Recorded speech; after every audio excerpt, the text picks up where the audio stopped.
What you are about to hear is not a routine update or another geopolitical commentary. It is a shift in how the global balance of power is quietly being rearranged in real time, and almost no one in mainstream Western coverage is fully acknowledging its scale or consequences. In just the last few days, a sequence of decisions and signals has emerged that points towards something far larger than trade disagreements or diplomatic posturing. It suggests a deliberate strategic repositioning that could reshape energy security, military presence, and global alliances for years to come. At the center of it all is a decision involving China, Iran, and a critical choke point in the global economy that most people have heard of, but few truly understand in depth. This is not about symbolism. It is about control, leverage, and long-term positioning in one of the most sensitive regions on Earth. The Strait of Hormuz is at the heart of this entire development. At its narrowest point, it is only about 21 miles wide, a thin corridor of water that carries an outsized burden for the global system. Roughly 1/5 of the world's oil supply passes through it every single day. That includes shipments from Saudi Arabia, the United Arab Emirates, Iraq, Kuwait, and massive volumes of liquefied natural gas from Qatar. Everything is funneled through this single maritime passage, a geographic bottleneck that, in practical terms, functions as one of the most important energy arteries on the planet.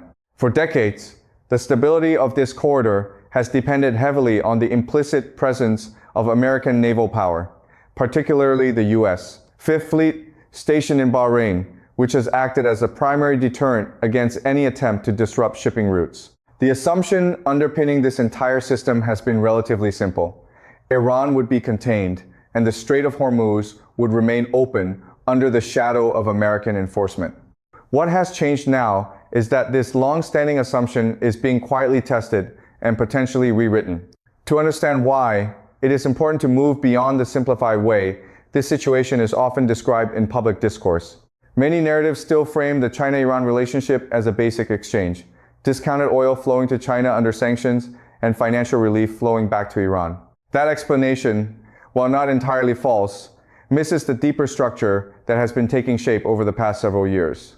What is emerging is not just trade, but a layered strategic alignment that connects infrastructure, security, and long-term geopolitical positioning.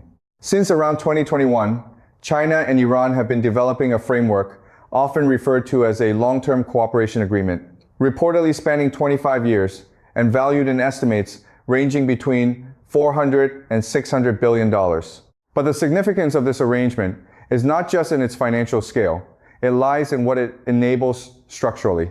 Chinese involvement has extended into Iranian telecommunication systems, digital infrastructure, and state-level surveillance capabilities, embedding technology deep within key administrative and communication networks. At the same time, cooperation has expanded into security-relevant domains. Reports and documented observations indicate that Chinese military personnel have engaged in advisory roles within Iranian defense contexts, while joint naval exercises have taken place in the broader region, including areas near the Persian Gulf and the Gulf of Oman.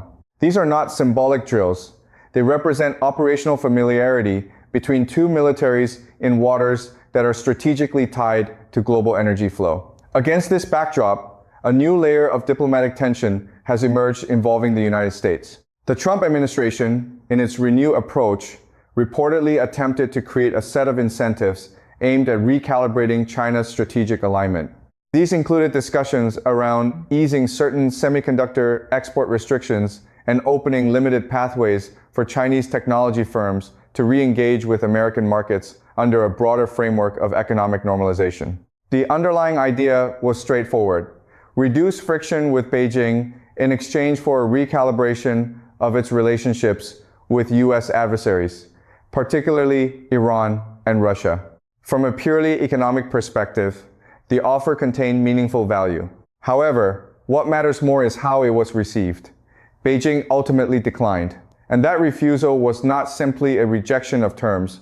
It reflected a deeper assessment of trust, reliability, and long-term strategic risk. From the Chinese perspective, the calculation appears to be shaped by a consistent reading of U.S. foreign policy behavior over the past 2 decades. Observers in Beijing have watched repeated cycles of American engagement, followed by abrupt shifts policy reversals, and leadership-driven changes in direction.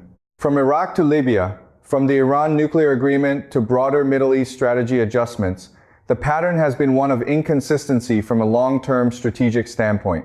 Each administration has introduced its own priorities, often reversing or modifying the commitments of the previous one.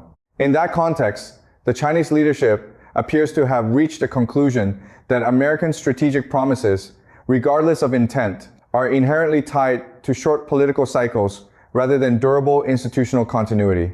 That perception plays a central role in understanding why Beijing chose not to distance itself from Tehran, even when faced with a potentially attractive economic and diplomatic opening from Washington.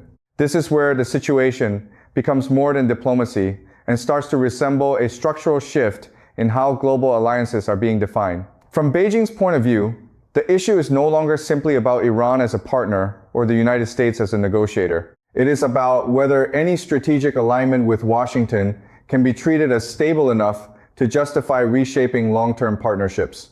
And over time, that answer appears to have shifted toward a firm no. This conclusion did not emerge suddenly.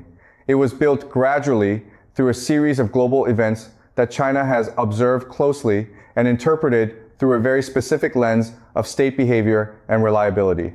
The Iraq War is often cited in Chinese strategic assessments not just as a military intervention, but as a demonstration of how quickly regional orders can collapse once external guarantees are removed or reassessed.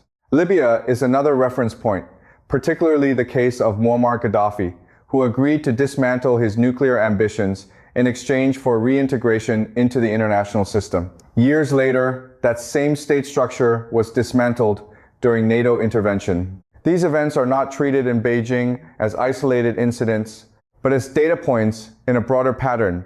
Agreements made with the United States or its allies can be altered, reinterpreted, or abandoned, depending on shifting political conditions. The Iran nuclear agreement further reinforced this perception. The deal was signed with the intention of limiting nuclear escalation through structured compliance and international oversight. Iran adhered to its obligations as verified by multiple international assessments. Yet the agreement was later withdrawn by a subsequent U.S. administration, and sanctions were reinstated. From China's strategic viewpoint, this was not just a policy change. It was evidence that even formally structured, internationally supported agreements are vulnerable to reversal when domestic political leadership changes. This pattern continued through successive U.S. administrations, each introducing its own strategic emphasis, whether on re-engagement, pressure, or selective disengagement. The result is a perception in Beijing that American foreign policy is not anchored in a fixed long-term doctrine, but rather in a rotating set of priorities that change with electoral cycles and leadership transitions. And that perception directly influences how China evaluates risk in its external relationships. When the current U.S. approach reportedly extended an offer aimed at recalibrating China's alignment away from Iran and other sanctioned partners, Beijing did not interpret it as a permanent strategic realignment opportunity. Instead, it was assessed through the same lens of uncertainty.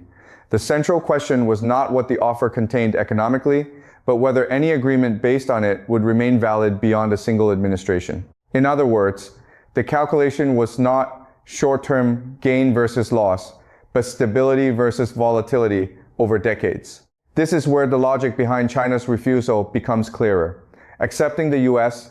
offer would have required distancing itself from a growing network of partnerships that includes not only Iran, but also Russia and other states increasingly aligned outside Western financial and security systems. This network is not purely ideological, it is also infrastructural. Over the past decade, China has invested heavily in building alternative systems for trade settlement, energy exchange, shipping logistics, and financial messaging that reduce reliance on Western-controlled mechanisms. The CIPS payment system, yuan-denominated energy contracts, and alternative shipping insurance arrangements are all part of this broader architecture. By participating in this parallel system, China has effectively reduced its exposure to Western sanctions pressure. This means that traditional tools of economic coercion, particularly those centered on dollar-based financial restrictions, have diminishing effectiveness against Chinese strategic behavior. The more this alternative infrastructure expands, the less leverage external actors have to influence decisions through economic pressure alone. At the same time, Iran occupies a uniquely strategic position within this framework. It is not simply an energy supplier under sanctions. It is a geographic anchor point, sitting adjacent to one of the most critical maritime choke points in the world. This makes Iran more than a bilateral partner. It makes it a structural node in a wider network of energy and trade flows that intersect with China's long-term strategic interests. As a result, any pressure applied to separate China from Iran is interpreted not just as a diplomatic request, but as an attempt to disrupt an emerging system of interconnected dependencies. From Beijing's perspective, yielding to such pressure once would establish a precedent. It would signal that external leverage can successfully reshape its strategic partnerships, which in turn would invite repeated attempts in the future. That is a risk calculation China appears unwilling to accept. This brings the analysis back to the Strait of Hormuz, because this is where abstract strategy meets physical reality. The importance of this narrow passage is not theoretical, it is operational and immediate. It is one of the most critical energy transit points on Earth, and any disruption to its flow has instant global consequences. What makes the current moment different is not just the existence of Iranian military capabilities in the region, but the evolving perception that those capabilities exist within a broader geopolitical framework that includes indirect, technological, logistical, and strategic linkages with China. It is this convergence that is reshaping how regional stability is being understood. The Strait of Hormuz is no longer viewed solely through the lens of unilateral control or traditional deterrence. Instead, it is increasingly seen as a contested space where multiple layers of influence, military, economic, and technological intersect in ways that complicate traditional assumptions about dominance and enforcement. And as this structure evolves, it raises a fundamental question for global policymakers. What happens when the systems that have maintained stability for decades begin to overlap with emerging networks that operate according to entirely different strategic logic? That question is no longer theoretical, it is unfolding in real time. To understand what makes the Strait of Hormuz so central to this evolving geopolitical picture, it is necessary to move from strategic theory into operational reality. This is not just a narrow waterway on a map. It is a pressure point in the global energy system where even small disruptions can trigger immediate global consequences. Every day, massive volumes of crude oil and liquefied natural gas pass through this corridor, feeding the economies of Asia, Europe, and beyond.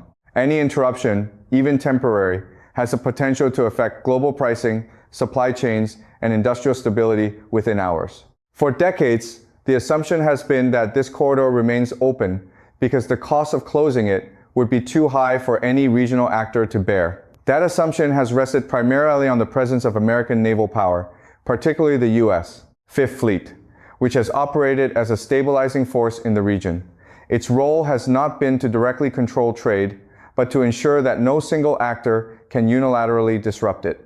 This deterrence model has been one of the central pillars of global energy security since the mid-20th century. However, that stability framework is now being reassessed under new conditions. Iran's military doctrine in the Gulf has evolved over time into what defense analysts often describe as an anti-access and area denial strategy. The purpose of this approach is not to match larger naval powers ship for ship, but to create conditions in which access to a specific region becomes costly, unpredictable, or strategically unattractive for opposing forces.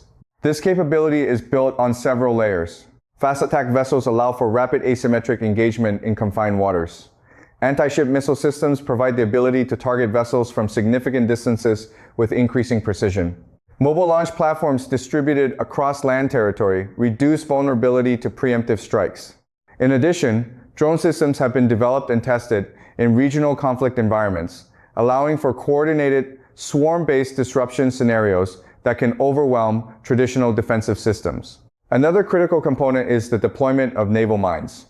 These are not high-technology systems, but they remain among the most effective tools for controlling maritime choke points. Even the credible threat of mine deployment can significantly alter shipping behavior, forcing, rerouting, or temporary suspension of transit operations. The Strait of Hormuz, due to its narrow geography, is particularly vulnerable to this form of disruption. What makes the current situation more complex is not just the existence of these capabilities, but the strategic environment in which they exist. The possibility of enhanced technological integration, including surveillance systems, satellite guidance support, and dual-use components sourced through international supply chains, adds additional layers of uncertainty to how future scenarios might unfold. While direct operational control remains with regional actors, the broader technological ecosystem in which these systems operate is increasingly global. From a strategic standpoint, this introduces a new dimension to deterrence calculations.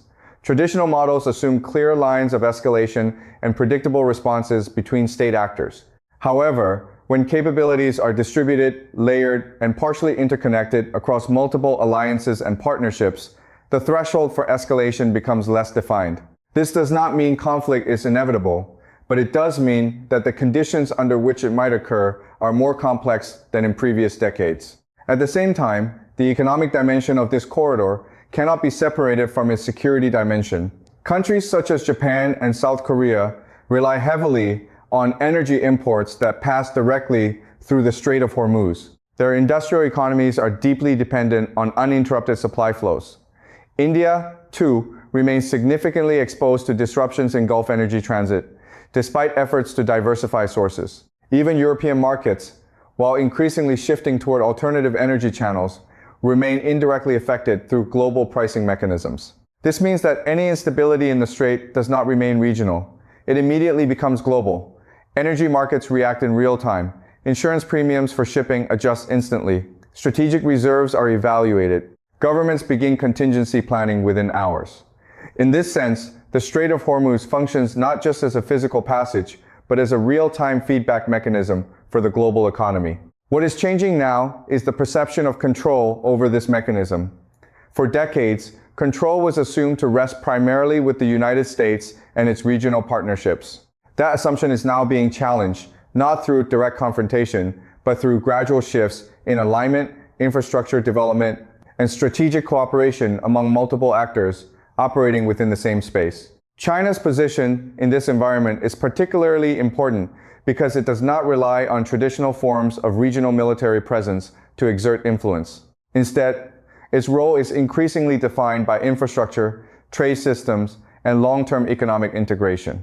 By embedding itself in energy supply chains, telecommunications networks, and financial settlement systems, China is building forms of influence that operate continuously, regardless of political cycles or military deployments. This creates a situation where influence is not only measured by physical presence or military capability, but also by structural dependence. When a country becomes embedded in critical systems that other economies rely on, its strategic weight increases without requiring direct territorial control. This is a fundamentally different model from traditional geopolitical dominance, and it is one that is becoming more visible in regions like the Persian Gulf. As these layers overlap, military capability, energy dependency, technological integration, and financial infrastructure, the Strait of Hormuz becomes more than just a transit route. It becomes a convergence point where multiple forms of power intersect. And that convergence is what makes the current moment so significant in global strategic terms.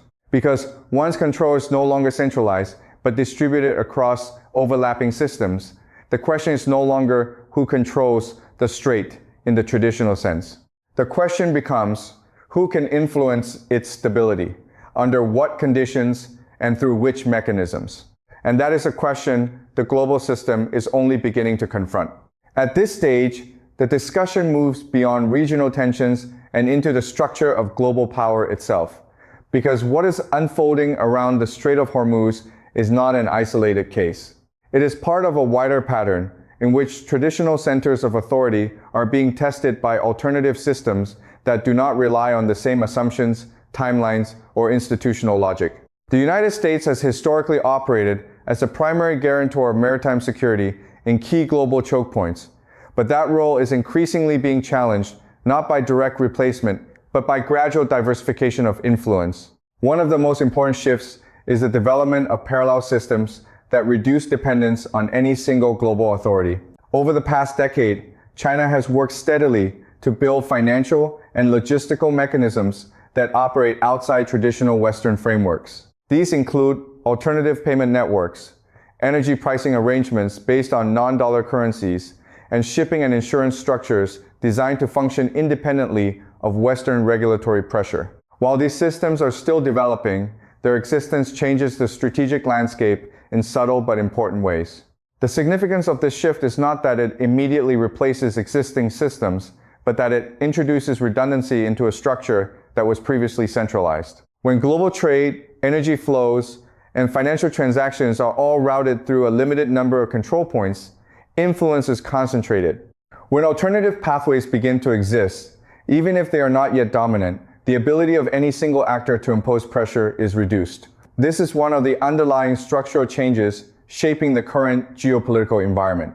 Within this broader framework, Iran plays a specific and strategically important role. It is positioned not only geographically adjacent to the Strait of Hormuz, but also politically within a network of relationships that increasingly operate outside traditional Western alignment structures. Its energy resources, combined with its geographic location, make it a key node in any system that depends on Gulf energy transit. This is why Iran's relationships with external powers are not viewed in isolation, but as part of a wider balance of influence across the region. From the perspective of global strategy, what matters is not just military capability or diplomatic recognition, but the ability to sustain long-term positioning within these interconnected systems. That includes energy markets, shipping routes, financial channels, and technological infrastructure. Each of these layers contributes to overall strategic weight, and each layer reinforces the others when aligned effectively. The United States, meanwhile, continues to rely heavily on a framework that was designed for a different era of global organization. That framework assumes a high degree of central influence over maritime security, financial systems, and alliance structures. However, as more actors develop partial independence from those systems, the effectiveness of traditional leverage tools begins to shift. Sanctions, for example, remain powerful in many contexts, but their impact is reduced when alternative mechanisms for trade and settlement exist outside their reach. This does not mean that American influence has disappeared. On the contrary, it remains deeply embedded in global institutions, military alliances, and financial systems. However, the nature of that influence is changing from absolute dominance to contested leadership. In a contested environment, outcomes are no longer determined solely by capability, but by coordination, adaptability, and the ability to operate across multiple overlapping systems simultaneously. What is particularly important in the current situation is that these changes are not occurring through a single event or confrontation. Instead, they are emerging gradually through accumulated decisions, long-term agreements, and strategic positioning over time. The China-Iran relationship is one example of this gradual accumulation. It did not emerge overnight, nor is it defined by a single agreement. It is the result of years of incremental cooperation across energy, infrastructure, and security-related domains. At the same time, the global energy system remains structurally dependent on choke points like the Strait of Hormuz. This creates a tension between emerging decentralized influence networks and existing centralized dependency structures. That tension is what makes the current moment particularly sensitive, because even small changes in alignment or perception can have disproportionate effects on global markets and security calculations. In practical terms, this means that stability in the region is no longer determined by a single guarantor, but by a balance of multiple actors whose interests overlap but do not fully align. That balance is inherently more complex and less predictable than the system it is gradually replacing. It requires continuous adjustment, constant monitoring, and a level of strategic coordination that is difficult to maintain across competing interests. This is why analysts increasingly describe the current global environment not as a stable order, but as a transition phase. In transition phases, old structures are still in place, but their underlying assumptions are weakening, while new structures are still forming and have not yet fully stabilized. The Strait of Hormuz sits directly within this transition, making it one of the most sensitive points in the entire global system. As this transition continues, the key question is not simply who holds power in any single moment, but how durable that power is under changing conditions. And more importantly, whether existing institutions are capable of adapting quickly enough to manage a system that is becoming more distributed, more interconnected, and more difficult to control through traditional means alone.